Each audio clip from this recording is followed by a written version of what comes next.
Hey there, this is Risha. I feel like I'm forgetting something. Oh, my laptop.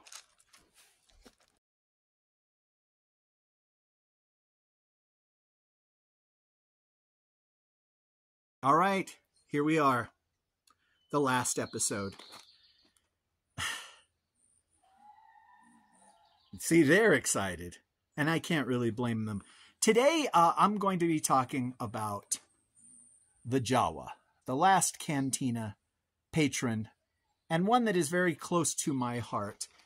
And something that I tend to do on these is I try and go through it beforehand and rehearse, just so I can be a little bit more used to seeing this face.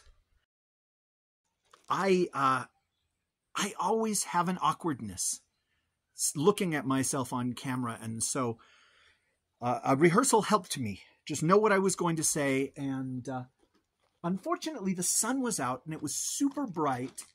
And Big Anklevich had told me, because I have a ton of Jawas, that I should do like a big extended final episode where I look up every single one of these suckers that I have, their values, talk about when they came out, what accessories they came out with, and see if I could get like 12, 15 minutes in it. And so I did. I looked up all these different Jawas, and in the rehearsal, I held up my laptop and I couldn't see what was on the screen because the sun was so bright. And so I looked at the laptop, and F4 is the brightness button. And so I hit F4, F4, F4, F4.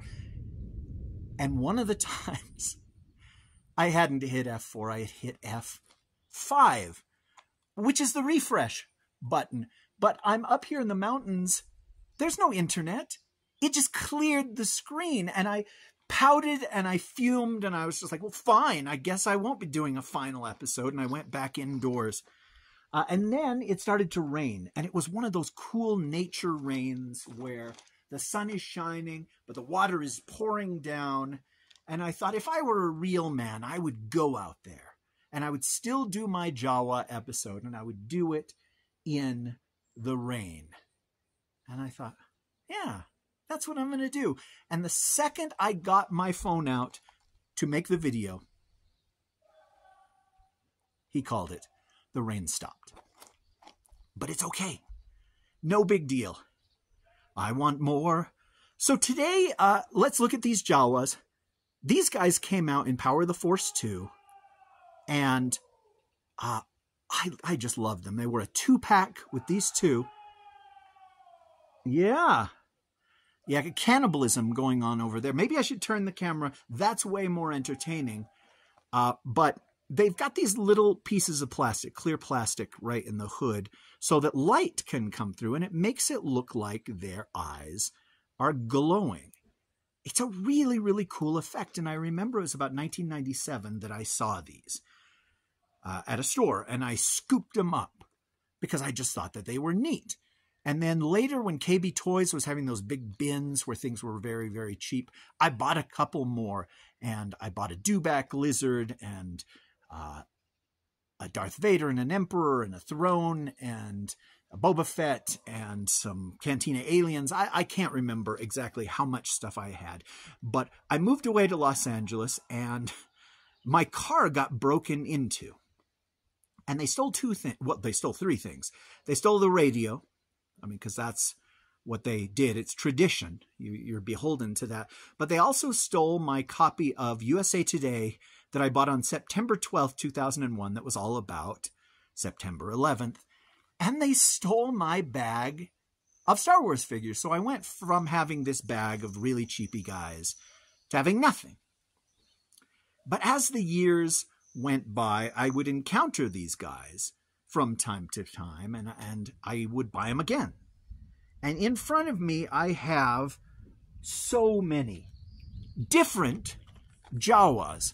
They do different decos, different little costumes, different accessories that each one came with. And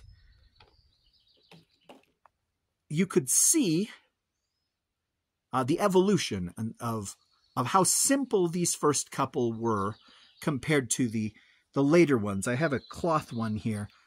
But because Hasbro has been so, is it efficient? Is that the word I'm looking for in putting out Jawas?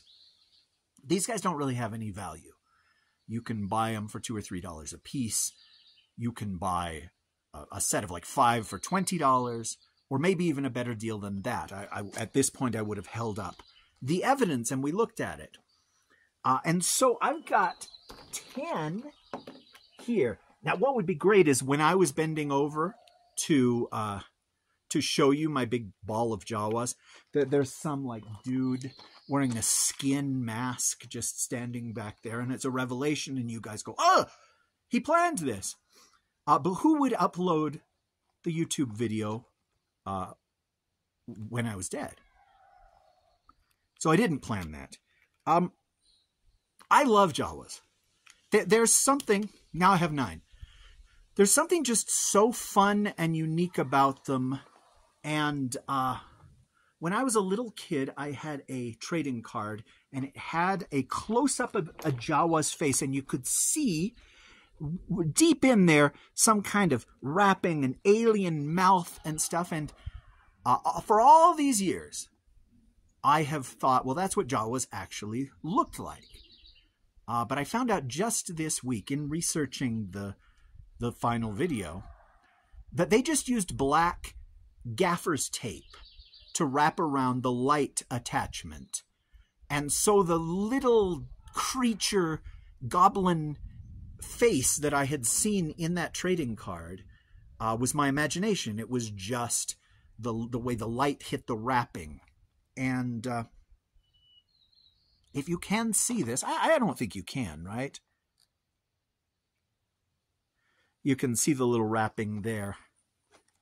I have a thing for Jawas. I just really, really like them, and I buy them all the time. And I can't wait for that Cantina to arrive, because I'll put all these little Jawas in there, and they'll have a home.